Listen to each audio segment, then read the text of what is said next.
All right, let's jump right in. Today, we are going to tackle something that trips up almost everyone at some point: handling objections.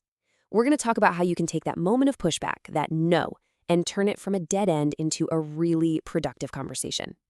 So, just for a second, be honest with yourself. When you hear an objection, a no, a but maybe later, or an I'm not sure, what's your gut reaction? Do you immediately feel like you have to defend yourself? Do you get a little discouraged? You feel that little knot in your stomach? Well, that feeling is exactly what we're going to work on rewiring today. Because what if I told you that hearing an objection is actually a good thing? Yeah, seriously. We're going to start with one single, fundamental shift in how you look at this, and it changes everything. Just look at the difference here. The old way of thinking sees an objection as a big brick wall. The conversation's over. But the new view? It sees an objection as a sign of engagement. Think about it. If someone didn't care at all, they wouldn't bother objecting. The fact that they're raising a concern means they're actually thinking about what you're saying.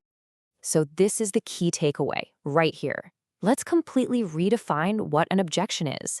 It is not a no. It's really just a request for more information. It's a signal that they're interested, but they just need a little reassurance to get to yes. It's a conversation starter, not a conversation ender. Okay, so now that we have that new mindset locked in, let's get practical. How do you actually do this in the moment? Well, we're going to break it down into a super simple 3-step playbook that you can use literally anytime. It really is this straightforward. Anticipate, listen, and address. 3 simple words, but they create a really powerful framework for handling objections with, a bit of grease. So let's look at each one. First up, step 1 is all about doing your homework. Honestly, the best way to handle an objection is to see it coming. When you anticipate the most common pushbacks, you can walk into that conversation feeling prepared and confident instead of getting caught totally off guard. And let's be real, you can probably guess what the big ones are going to be, right? It's almost always about cost, time, or the overall value. Just thinking through your answers to these ahead of time, that is an absolute game changer. Now for step 2, and this one might just be the hardest part of the whole process. Just listen. Your first instinct is probably to jump right in and start defending your idea, but you have to resist that urge. When you just listen, really listen, it shows respect and it helps you understand the real concern hiding behind their words. And a fantastic way to prove you're listening is to just paraphrase it back to them. After they finish talking, a simple question like this does 2 things. It confirms you heard them correctly, and it makes them feel genuinely understood. And that's huge. And that brings us to step 3. Once you've listened and you really get where they're coming from, then it's time to address their point. The key here is not to get defensive, but to respond with clear information, with evidence that gives them value and reassurance. So here's what that looks like. If they say it costs too much, don't argue about the price tag. Instead, pivot the conversation to the long-term value, the return on their investment. If they say they don't have time, show them how this is actually going to save them time down the road. So we've got our 3-step process: anticipate, listen, address.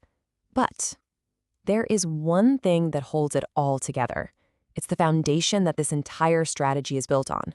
It's easily the most powerful tool you have. It all comes down to your tone. You have to stay calm, you have to be respectful, and you have to keep the entire interaction positive. No matter what they throw at you, how you say something is often way more important than what you actually say. So think of these as your rules of engagement. Number 1, never ever argue. It gets you nowhere. 2, never dismiss what they're saying, even if it seems small to you. And 3, always remember that new mindset we started with. Every single objection is an opportunity. Which brings us to the real goal in all of this. When you put it all together, the mindset shift, the 3 steps, the right tone, you do something pretty amazing. You can turn what feels like a solid barrier into a clear pathway forward. Because this is really the ultimate point. Handling an objection well isn't just about winning an argument or closing a deal. It's about showing the other person that you listen, that you understand, and that you actually care. It's a fundamental chance to build trust. Every single time you face a barrier, an objection, a concern, any kind of pushback, just remember this. Every barrier gives you one powerful opportunity to create a pathway forward, a pathway that's built on trust. So as we wrap this up, think about the next important conversation you're going to have. Think about the pushback you might get. The real question isn't if you'll face an objection, It's what are you going to do when it happens? What barrier are you ready to turn into a pathway?